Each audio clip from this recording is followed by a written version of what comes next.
Okay, I am Maggie Klein, and this is the Manor Club Zoom meeting tonight on November 16th. We are happy to have Judy Parsons. Her name is Julia, but she goes by Judy. And the Manor Club is closed again to because of the pandemic, can only have 10 people. So even our member-only programs are closed. But we've continued our Zoom programs for the community. And we're very happy to have tonight's program with Judy Parsons. And it's very appropriate that this comes when we have just last Wednesday was Veterans Day. Judy is a veteran. She was a Navy lieutenant in World War II. She's a proud 99-year-old.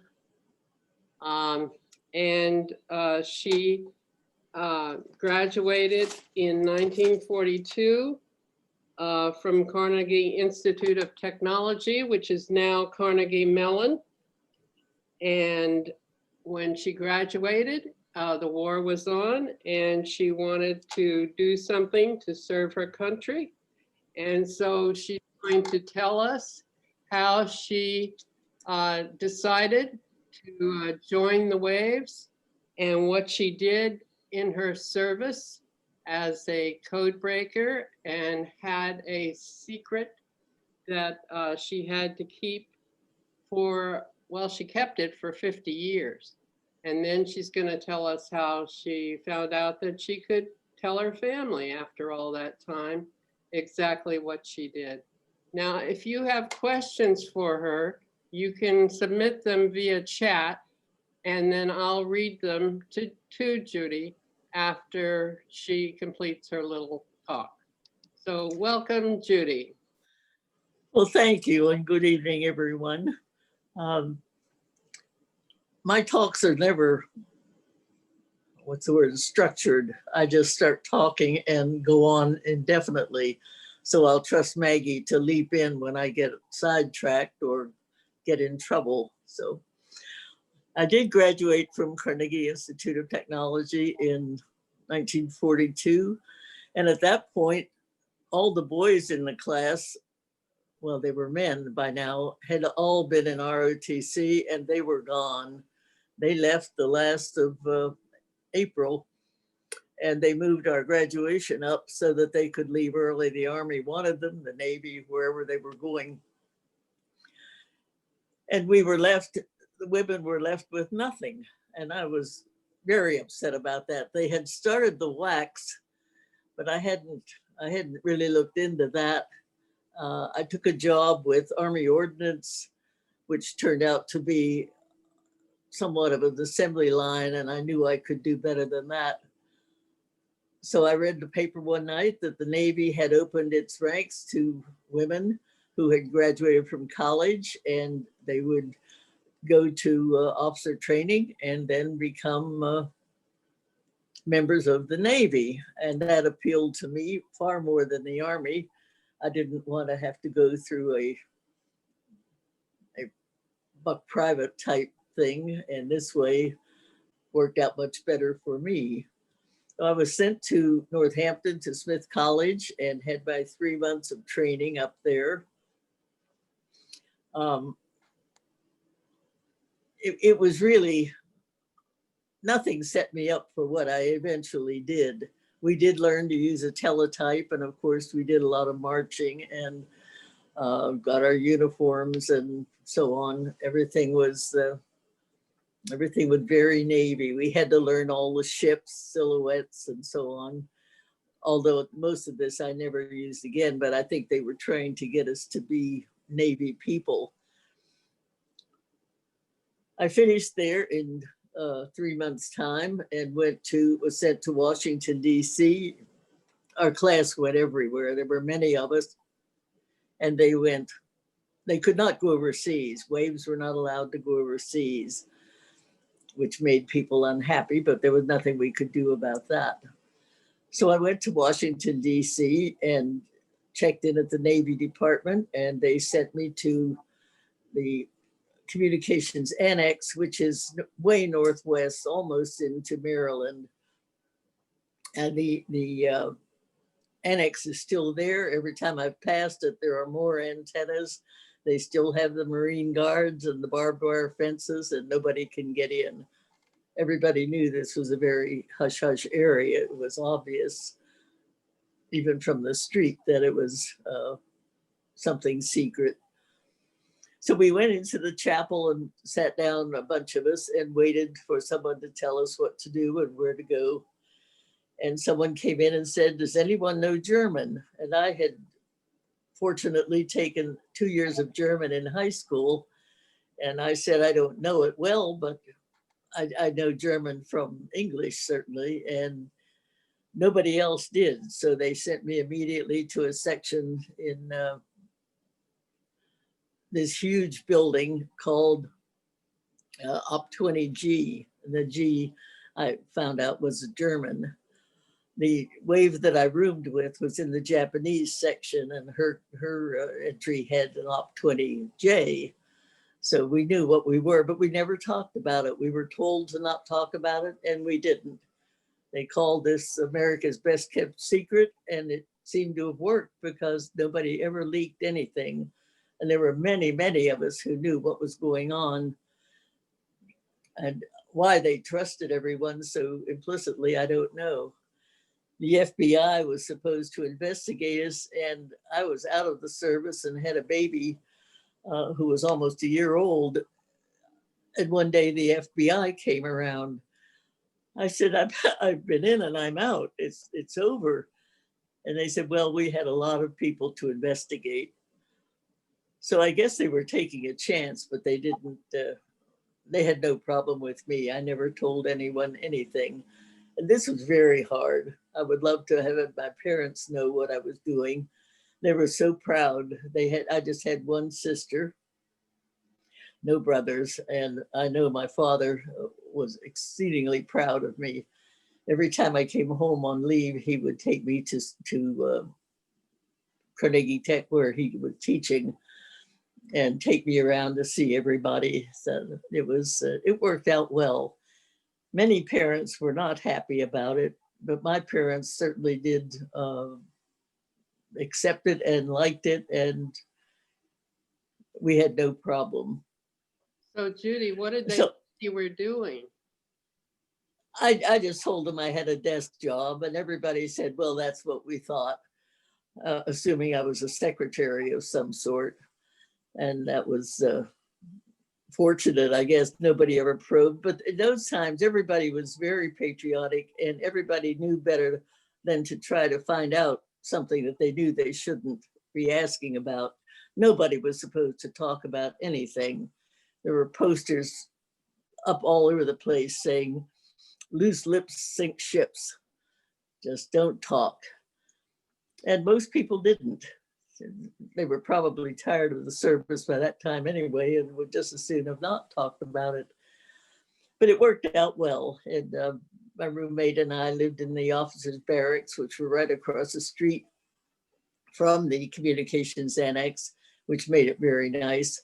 But after a month or so, they told us we'd better get out because they had other people coming in. So we found an apartment on Q Street, which the last time I was there, found out they had torn the house down, and it's now a motel there. So you never know what's going to happen to where you lived. So I got into the German section. Ann White was my friend, turned out to be my friend. She was my mentor. She taught me how to do this decoding work. We had an Enigma machine in the office. I have a picture here. I don't know how well this will show up. Does it show up at all?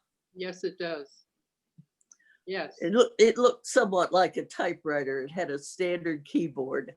This was the machine that the Germans used for all of their messages. We only did the submarine messages, the U-boat traffic.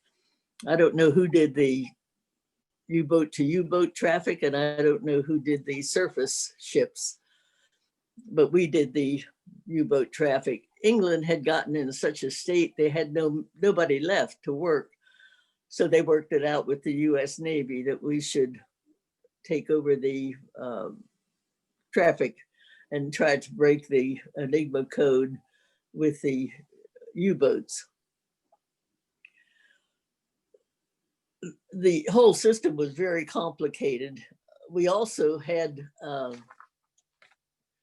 Alan Turing's computer. I don't know if you can see that. This is the little book that the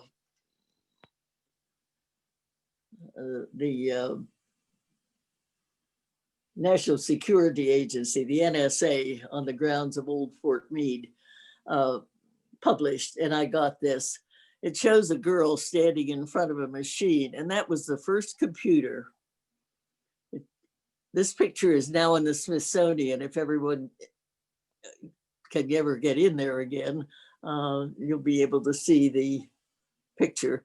The girl didn't know that she was going to be in the Smithsonian, but she did find out when she went, and she said, "That's me up there." She was quite proud. The enlisted girls ran the machines. They were in what we called the machine room. There were whole banks of them. These machines were very hot and they were very loud. These girls were locked in there for their 8-hour shift.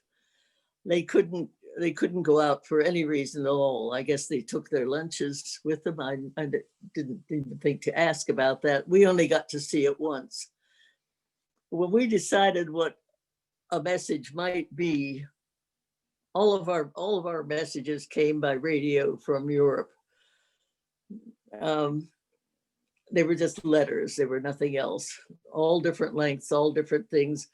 There were stations set up all around England and Europe and the waterways everywhere. And any radio that picked up a message sent it on to us.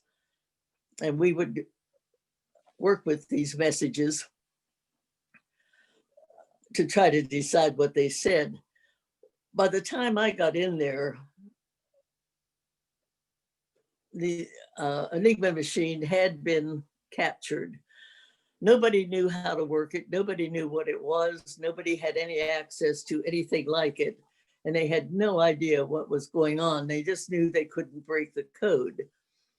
And one day, a British ship, this was in 1942, a British ship sank a submarine, a German submarine. But before it sank, the skipper of the submarine ordered his men off. The men in the ship picked up all the people, all the survivors, and put them in the hold somewhere where they wouldn't hear. And in the meantime, had put a gangplank over to the sinking submarine, and the British soldiers raced on board, picked up the Enigma machine and code books and anything they could find, and brought it back to the ship. Unfortunately, 2 of them went back to get more things, and the sub then did sink.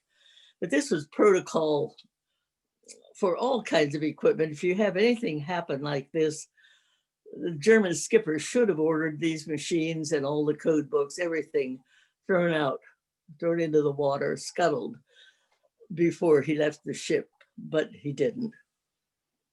So we were fortunate, finally, the Allies were in getting a ship. Now, America wasn't even in on it yet. We weren't even at war yet with them.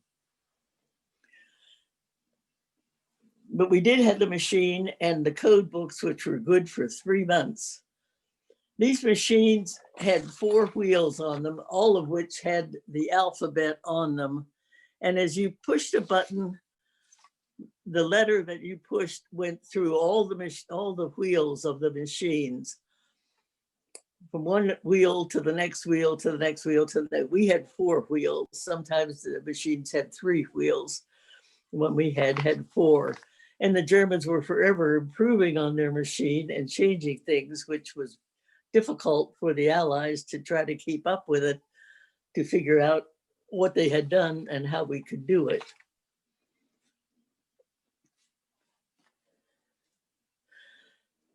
when we had a rather complicated system. We drew up what we called a menu on what we thought the message said. One of the messages that we would have. And we sent it down to the machine room where the girls plugged these letters, which were changed to numbers. A was 1, B was 2. They plugged these connections into the machine, and the computer spat out all possible settings of the wheels for the day, and the wheel order also. And they would send this then back to us up in the upper part of the building. It would come up by one of those little carriers that stores used to have in the old days when they came. They would put something in the little holder and set it up, and that's how we got our messages. They came up and we would test them on the machine. If it was the right clue and it worked, we were thrilled. Most times it was not. We got many clues that we thought were good and they weren't. And sometimes we went several days without breaking the code. And I was fortunate enough to go to Bletchley Park, which is the British version of the communications annex. And I took the tour through there, and they said that the woman that they gave a little speech said that she said, we were very fortunate. She said, we broke the code every day. And I didn't say anything, but I could certainly have said we did not break the code every day. Many days, nothing. The very best way that we got our messages when we didn't have the code books, which we did not often have, they were only good for 3 months. And then they changed and we were out. We had to start from scratch.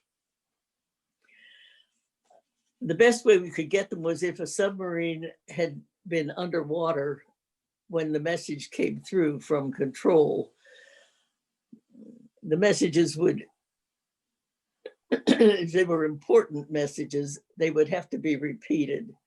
So when the skippers of the submarines that were submerged had to come to the surface to recharge their batteries, they would say, I'm missing messages 486 through 470 something.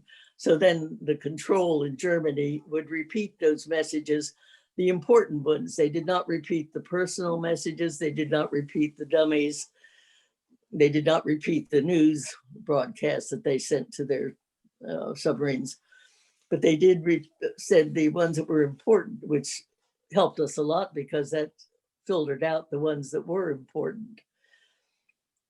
And if they repeated them for the submarines, then we could match them up to the length and the time and so on.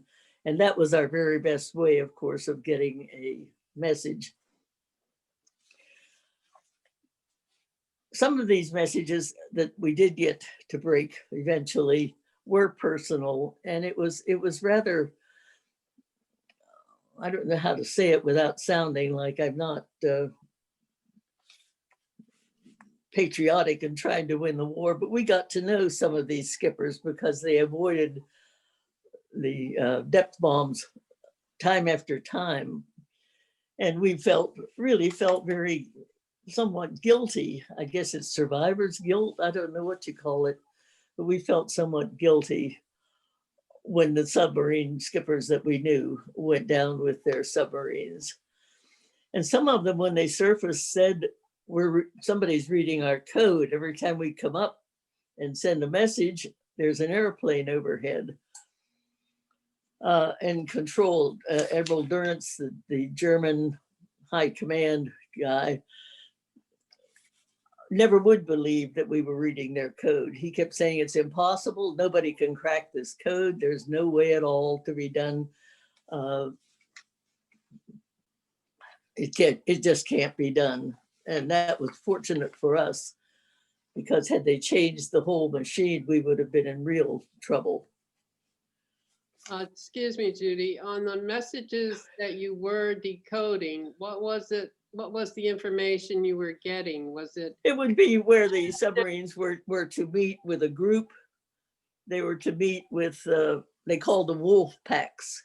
A lot of them got together and attacked a convoy, but they would have to be together to do this, and they did do it.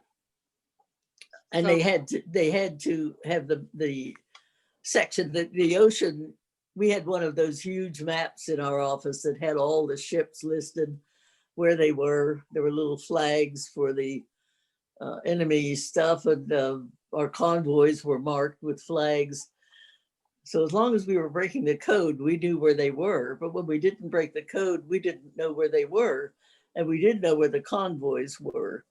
And one of the girls in our office was married to a soldier who was on convoy duty, and he went back and forth with escorting the troops. Fortunately, he made it through the war, but she would just be so nervous when we didn't break the code. So she was very happy when we did locate the submarines, but they had to know which quadrant of the Bay of Biscay or the ocean, wherever they were going, where it was, and they had to meet up with their fellow sub-skippers. But they were given all kinds of personal messages when someone died or someone had a baby, something like that. They would come through and everyone would congratulate everybody. So it was interesting, and you did get to kind of know their families a little bit. So we had a rather small office, but we did have. They were going to take our picture one day, and they said they couldn't take it in front of the communications annex. We had to walk a half mile down the road to a church. And this is my office crew. Can you see the? Yes. There were a lot of us, but there were only in our room, which was where the clues came, in the crib room they called it. There were 3 officers and 3 enlisted girls, and this increased to 6 officers and 6 enlisted girls who were the secretaries, but they all knew what was going on also. So at any rate, we had to walk in the heat all the way down to a church just to get our pictures taken. I don't know why they couldn't have done it somewhere else, but they didn't. So that was good. We were on shifts. We worked 8 to 4, 4 to 12, and 12 to 8 around the clock. We got 1 day a week off. And on that day, we went out and had ourselves a picnics, or we went down to Haynes Point and rented boats. We could rent horses. There was a good horses trail then. I don't know if it's still there or not at Haynes Point. We did a lot of sightseeing, of course, spent a lot of time in the Smithsonian. We had picnics. We went to movies. We went to shows when they were in town. We dated. We had parties. I met a man at a party. Actually, it was kind of an illegal thing. They called the barracks and said that the University of Oklahoma and ROTC was getting their commissions the next day, and the Oklahoma Society in Washington was giving them a great party. And they called the officers' quarters to see if there were any officers from Oklahoma there. Would they come to the party? They were trying to get some women in the group. So 3 of us went. One was from Oklahoma, and I, with my Pittsburgh accent, and my friend, can't think of her name right now, Trudy was from New England and had a very definite accent, but we all put on stickers saying we were from Oklahoma. And my husband to-be came up to me and said, you're from Oklahoma City, you're from Duncan, Oklahoma. Do you know somebody? And I thought, I'm in trouble. But fortunately, I said my family had just moved there and I had no idea who was in town. I didn't know anyone from Duncan at all. So that worked. And we were married then about a year later, and he stayed in Fort Belvoir, where he was stationed, until actually he stayed there until the war was in Europe was practically over, and then they sent him over to the Pacific because everybody then went to the Pacific.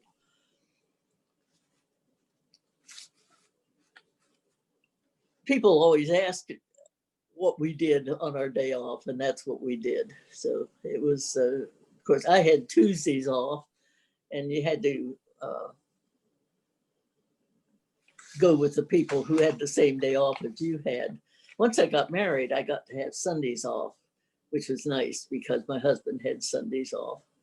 So we had 6 months in Washington before he had to go overseas. And then he was overseas for a year and a half before he came back. And by then I was back in Pittsburgh. They were starting to let some of us go. They hoped that we would stay in, but I found I was pregnant, so that was that. So the Navy at that point did not have any uniforms that would fit a pregnant wave. That was the end of my career, but the war in Europe was over at that point, so it was all right. The way we got to the end of the war was partly through the office. We had a 2-week spread where we did not break any codes at all, no traffic, and we were desperate. And somebody came in the office and said, if anyone's not busy, why don't we do a spreadsheet on all the messages from the last 2 or 3 weeks that we did break and see what we have. So we did that. And this got to be a huge map, a huge spreadsheet, because we got perhaps 100 messages a day.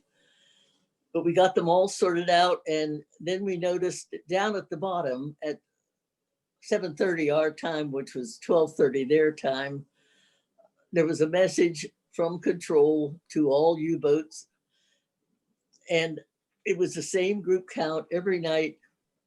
It was the same length, the same time, never varied. And we went way back to when we had broken the code, and there was that little message which said, Das Wetter Vizcaya bis Sonntagabend. The only thing that changed from night to night was the German day, Montag, Dreitag, etc. We couldn't believe this because of all things in coding that you don't do. It sends the same message twice ever. And you're supposed to use a dummy word in the beginning to throw everybody off. They didn't bother doing that. I have no idea what happened there. I like to think that perhaps one of the Germans thought it was time to end the war, and maybe I'll let them find a way to break our code and get in. I don't know. Probably they were out of people at that point because the Germans had lost a great many people. Maybe this was someone sending code who didn't have any idea how to do it or what the protocol was in sending messages. We'll never know. But at any rate, there it came night after night. So we had the code broken every day until all the Enigma machines got the message from us. All the ships, planes, everybody had the Enigma. And within 2 weeks, then the war was over in Germany. It was just sheer luck.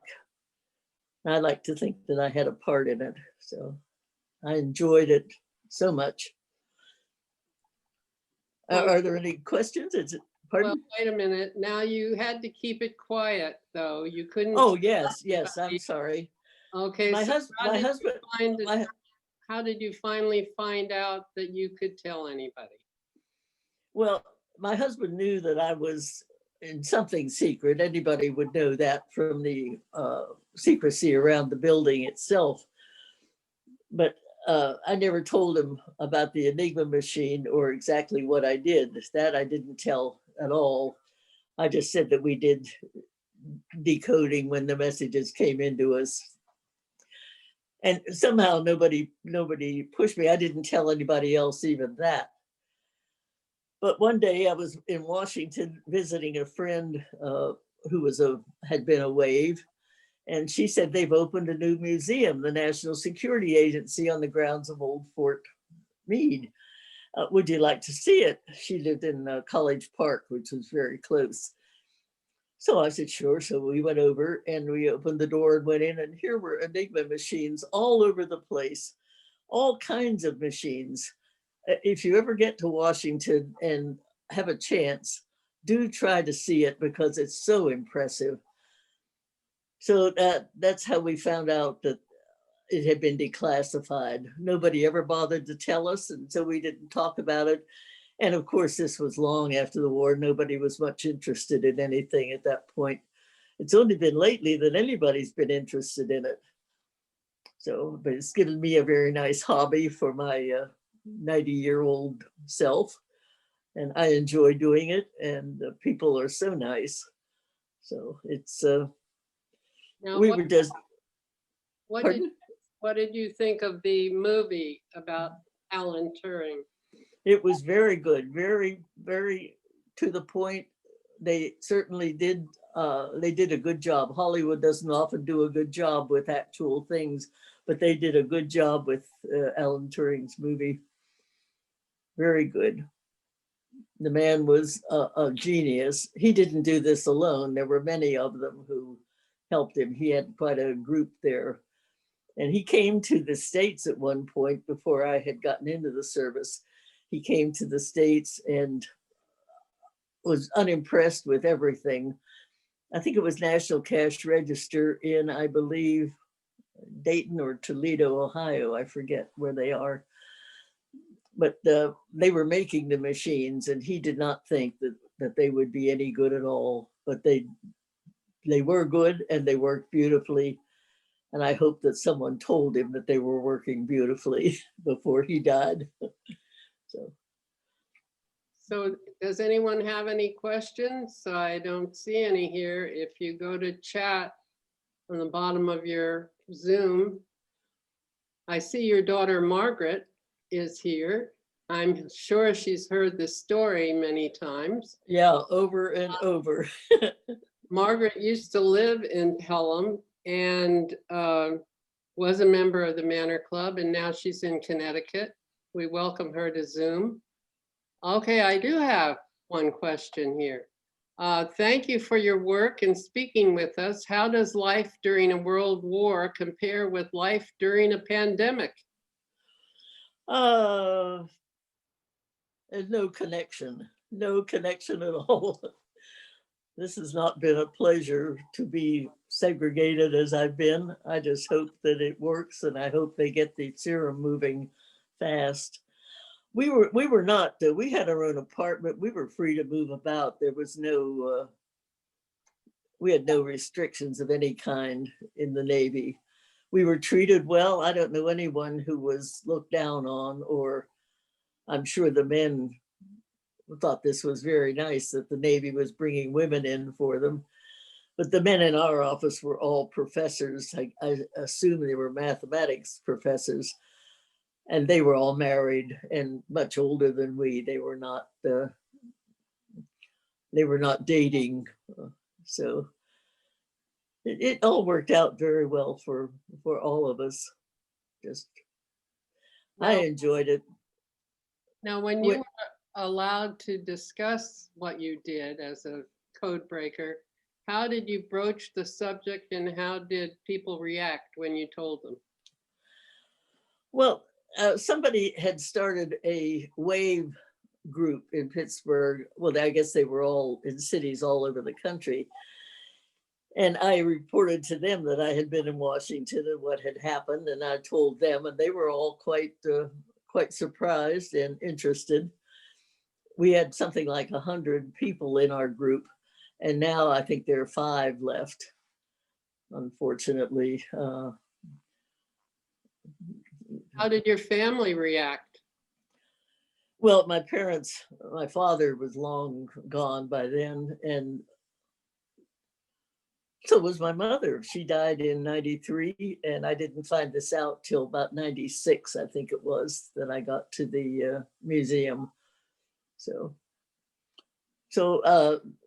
the kids weren't much interested. They had heard about decoding, and they took it in stride, I guess you would say. So, What was the most exciting or important message that you decoded? probably when they sank a huge ship called the Scharnhorst, which was a German ship early in the war, and there were many German sailors, soldiers, whoever they were, killed in the sinking. And this made the papers about a month later, but I had heard about it earlier, and it was really exciting to think that I knew something that nobody else knew in the news. So, but that was about it. So.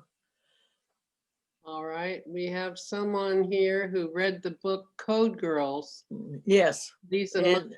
10,000 women were enlisted into the Army and Navy to be code breakers. They were sworn to absolute secrecy. When they asked what should we tell people what we do, they were told that they were to say they were secretaries and to serve coffee and take notes. Many of these women never told their story of what they did in World War II. This is a great book to read about these remarkable women. What do you think about this book? Well, my daughter, Margaret, is the first one who told me about it, and I finally got a copy.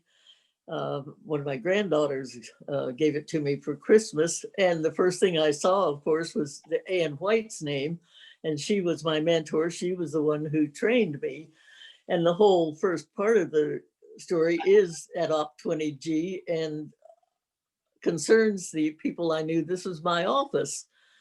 So I emailed Liza Monday, who wrote the book, and told her my story. And I said, I would love to reconnect with some of these people. Did she have Ann's address or anybody's address of all the people she mentioned? Louise Wilde,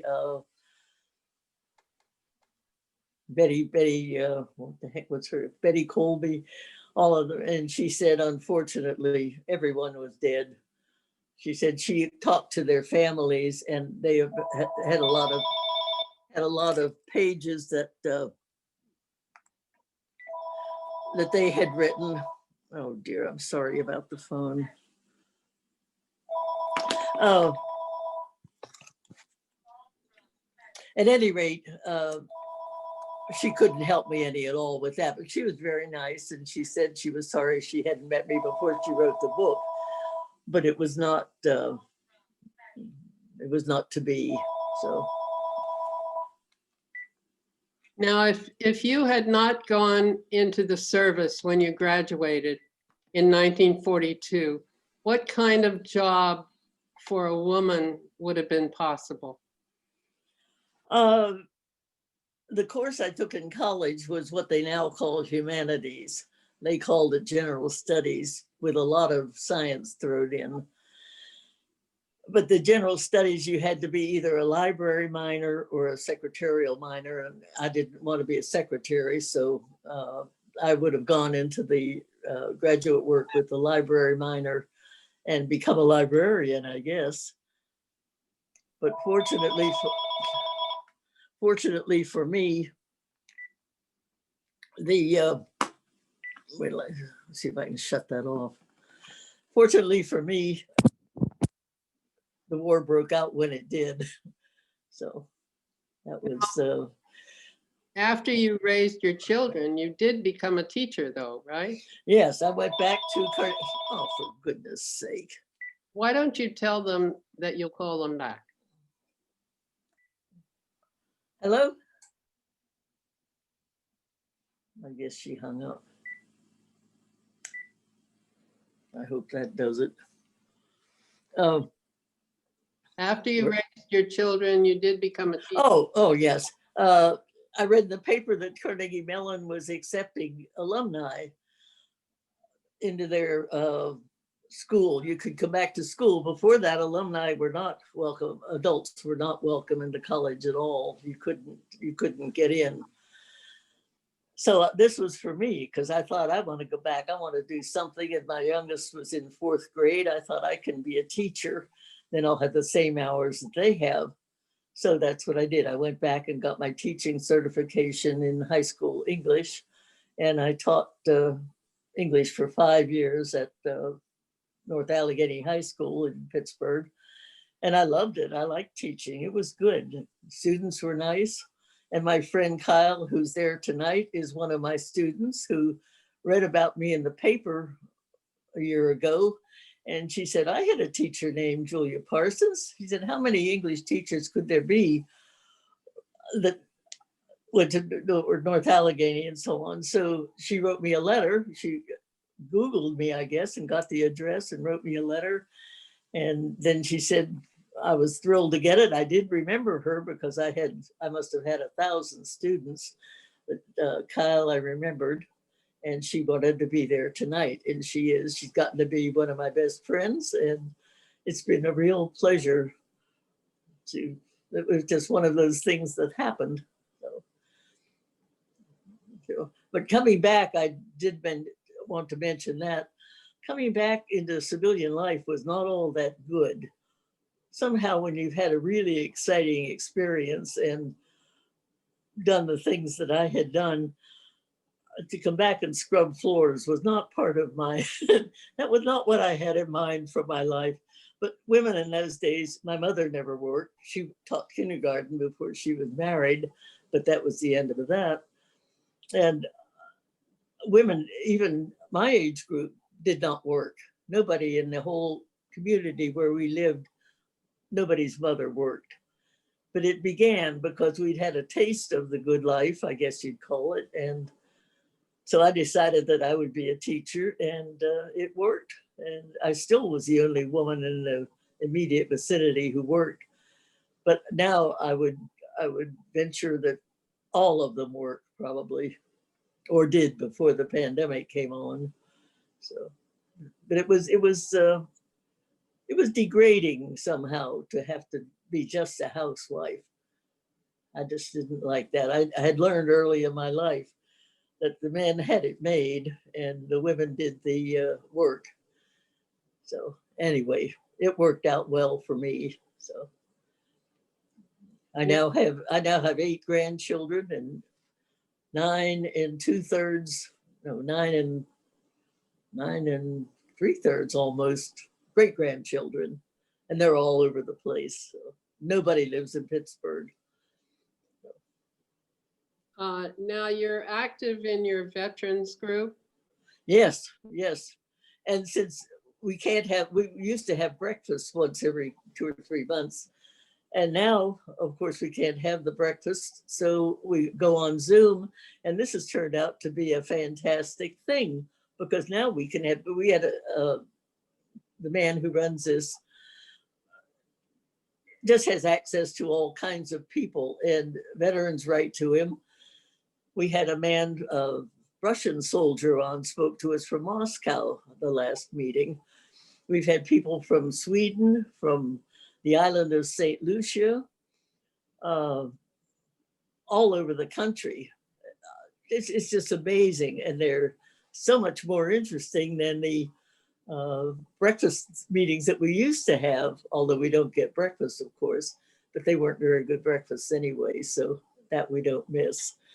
But the Zoom is really, it has really filled the bill, and it's given me a lot to do. We have 3-4 programs a week on Zoom, and they're all so interesting. Just veterans telling their stories and interesting people from foreign armies. We had a Greek man on one time. They're just fascinating. I'm enjoying it thoroughly. There isn't much that a 90-year-old could do during the virus threat here, so. Well, we have really enjoyed your story and having this conversation with you. And I want everyone to know that this has been recorded and will be on the Manor Club website, which is www.themanorclubofpelham.org. And I am so thankful to Ermelie Corsi, who's a friend of your daughter Margaret. And me. And you. She's my Yes. friend too. Okay, who contacted me and suggested this conversation. This has been most enlightening, and I think everyone really enjoyed it. And happy 100th birthday next March. I hope I make it. Thank you. Make it. You're going to make it. And good night. Thank you very much for sharing this with us. And we thank you. Good Well, night. thank you for asking me. Good night. Night to everyone. Good night.